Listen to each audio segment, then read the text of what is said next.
So in this video I want to talk about diuretics. So diuretics are agents that increase urine flow rate. And how do they do that? Well, all diuretics actually have a common mechanism of action, that they decrease sodium reabsorption somewhere in the kidney tubule. If you block sodium reabsorption in the tubule, there's going to be more sodium in the tubular fluid, which is going to draw water, and that's going to increase urine flow. So we're now just going to walk down the kidney tubule and discuss all the different diuretics, where they act and how they inhibit sodium reabsorption in the kidney tubule. We're going to start with the carbonic anhydrase inhibitor, things like acetazolamide. So the name already tells you what they do. They block carbonic anhydrase. So this is the enzyme that is going to produce us from water and CO2 carbonic acid. And that's what the carbonic anhydrase facilitates.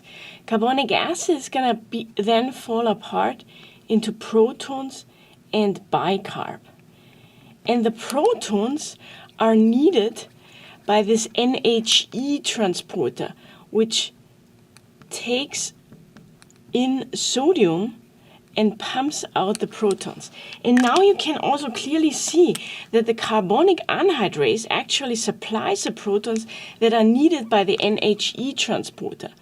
And this NHE, if you don't provide the protons, and you're going to use these drugs that block this enzyme, so carbonic anhydrase inhibitors, then you're basically going to take away the NHE. And the NHE takes up sodium, so it's a transport important for sodium reabsorption, because you're going to not supply the protons. The bicarb goes out the other way. And there is this sodium bicarb co-transporter. Carbonic anhydrase is actually also found as a brush border enzyme, so we find it also here. And so we can make, out of carbonic acid, we can make water and CO2. And the CO2 is going to diffuse. And so here you can see that carbonic anhydrase is also sitting here.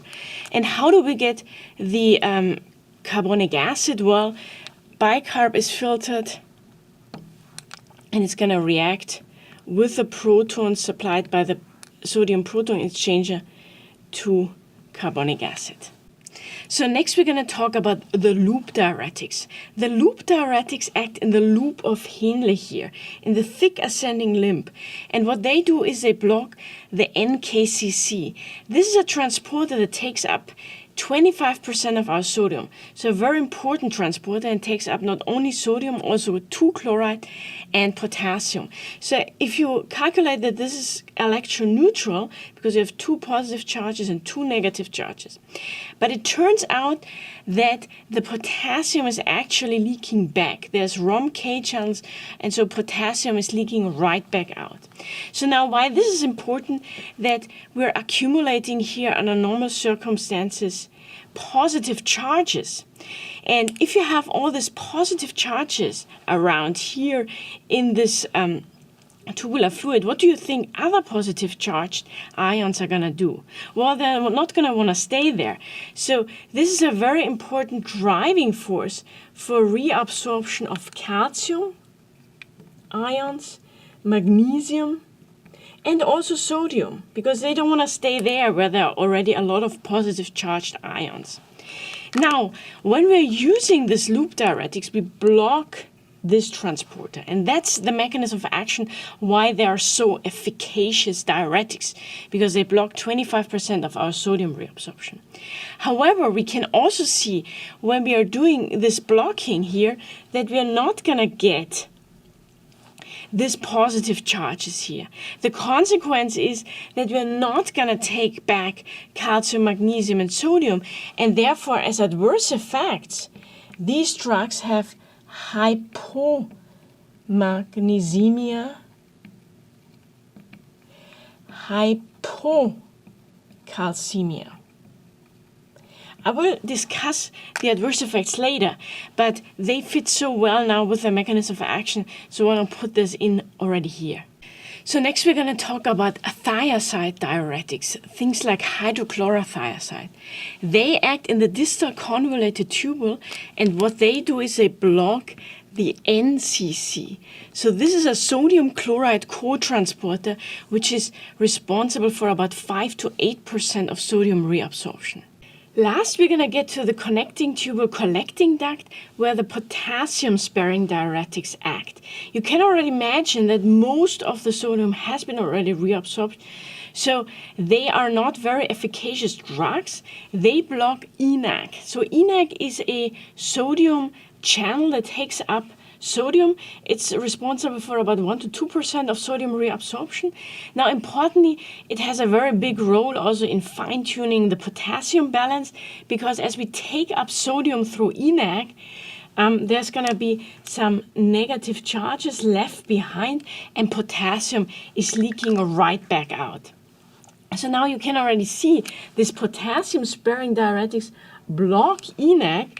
So as a consequence, there is no leaking back of potassium because we don't take up sodium, and therefore they spare potassium. These are drugs that lead to hyperkalemia. That's already in their name. They spare potassium because you don't have this leaking back effect when you block ENaC.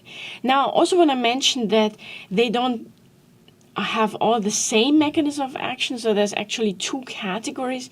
Things like triamterene and amiloride, they are drugs that directly block ENaC, but we have also other drugs like spironolactone or eplerenone, which act at the mineralocorticoid receptor. They block the binding of aldosterone to the mineralocorticoid receptor. It's a nuclear receptor, so they affect gene transcription. So in the end, there's less ENaC expression in the connecting tubule collecting duct. So this is more an indirect effect. In the end, you can regard them as the same category in terms of blocking the one way or the other ENaC. So we just finished up with the potassium-sparing diuretics, and I want to just mention that the names of diuretics are given very differently. So potassium-sparing diuretics got their name because of their adverse effect that they spare potassium. Thiazides got their name because they are chemically thiazides, things like hydrochlorothiazide. Loops got their name because they tell us where they act in the loop of Henle, and carbonic anhydrase inhibitors got their name because they tell us how they act, their mechanism of action. I also want to mention that all these diuretics have very different efficacies.